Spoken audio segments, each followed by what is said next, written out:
A hero is someone who can give positive effects to others in every aspect of life.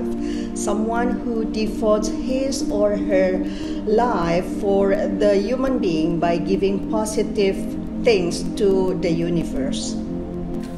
Pahlawan adalah orang yang menonjol dalam bidang keberaniannya dalam rangka menolong orang lain, baik fisik, rohani maupun hartanya. Dia bisa mengorbankan semua itu untuk kepentingan orang lain. Pahlawan adalah orang-orang yang berjasa terhadap orang banyak, baik masyarakat, bangsa, dan negara. Pahlawan itu bukan orang-orang yang gugur di medan juang saja, tapi pahlawan itu adalah orang yang berjasa. Setiap tahun kita memperingati Hari Pahlawan pada tanggal 10 November. Itu adalah cerminan negara kita dalam mengapresiasi sejarah bangsa Indonesia dalam berjuang melawan penjajahan. Seorang pahlawan adalah orang yang dinilai berjasa terhadap perubahan di negara ini. Waktu, pemikiran, tenaga, bahkan darah dan nyawa rela dipersembahkan untuk kepentingan bangsa. Arti pahlawan menurut gue itu adalah orang yang berkorban besar untuk masyarakat sekitarnya. Orang yang paling berjasa. Orang yang memiliki jiwa pemberani. Sosok yang berkorban membela kebenaran. Pahlawan adalah sesosok orang yang dapat melawan pandemi.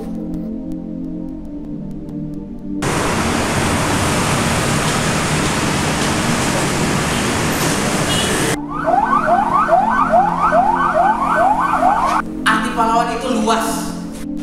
Tapi arti pahlawan yang sesungguhnya adalah seorang pejuang. Mereka yang berjuang dan memperjuangkan berhak disebut seorang pahlawan. Bukan hanya mereka yang berjuang untuk dirinya sendiri, tapi juga mereka yang berjuang untuk kemerdekaan orang lain.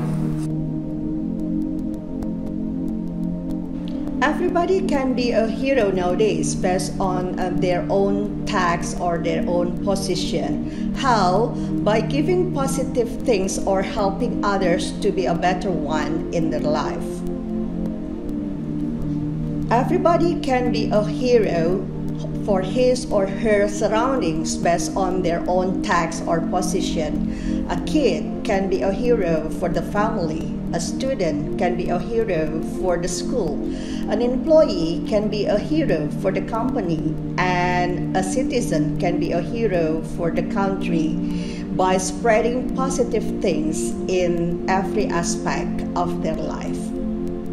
Kalau era sekarang kan bukan zaman penjajahan ya. Jadi saya pikir untuk pahlawan zaman sekarang itu adalah yang pertama, dia bisa menjaga keamanan lingkungan.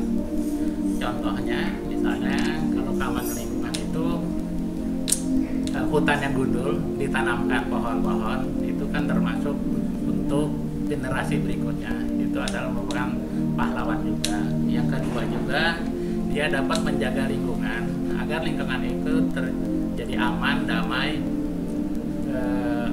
tidak ada hal-hal yang diinginkan dalam lingkungan itu. Misalnya ya organisasi, satpam itu termasuk pahlawan juga ya. Yang ketiga, dia bisa membantu bencana. Dalam hal ini PMI misalnya, PMI juga termasuk pahlawan karena dia kan dapat membantu teman-teman kita yang kena bencana. Di zaman sekarang, pahlawan itu orang yang berjasa terhadap pendidikan, terhadap bidang ekonomi, terhadap bidang-bidang lain. Itu adalah kedua orang tua gue, ibu bapak gue. Dokter sih menurut gue. Dokter, pemuda yang dapat mengikuti protokol kesehatan. Menurut saya kalau pengamat di era sekarang ini, dia itu mengeluarkan pikirannya, tenaganya, dia itu untuk kepentingan bersama, contohnya untuk kepentingan negara lah, kepentingan rakyat banyak. Jadi mengutarakan skill dia, kemampuan dia itu untuk kepentingan orang banyak. Jadi bukan untuk kepentingan diri sendiri. Porsi perjuangan dan pengorbanan pun juga berbeda. Tidak bisa dipukul rata. Pengorbanan yang dianggap kecil bagi sebagian orang dapat berarti besar bagi sebagian yang lain.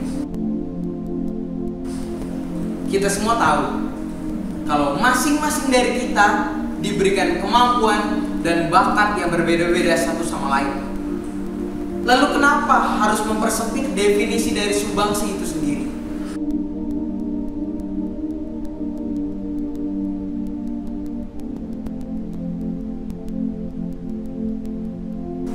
Kita semua punya peran dan kontribusi masing-masing untuk negeri ini dengan porsi dan caranya masing-masing. Hari kemarin adalah milik mereka, tapi hari esok adalah milik kita.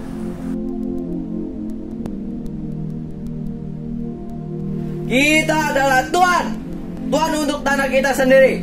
Wahai, andai kau mengerti, bangsa ini sekarang demi sang bangsa pertaruhkan nyawamu maut.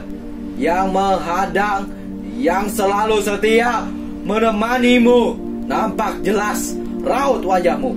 Tak segelintir pun rasa takut, semangat membara di dalam jiwamu. Taklukkan mereka penjajah negeri. Wahai bangsa Indonesia, mayat-mayat manusia yang hanyut di sungai atau sengaja dihanyutkan bukanlah pemandangan yang luar biasa. Sebaliknya, orang asing yang mirip wajahnya dengan orang yang kita kenal, maka juga akan sulit kita percaya. Buat apa? Mencoba berdiri tegak melawan keterburukan, mencoba menjadi yang lebih baik.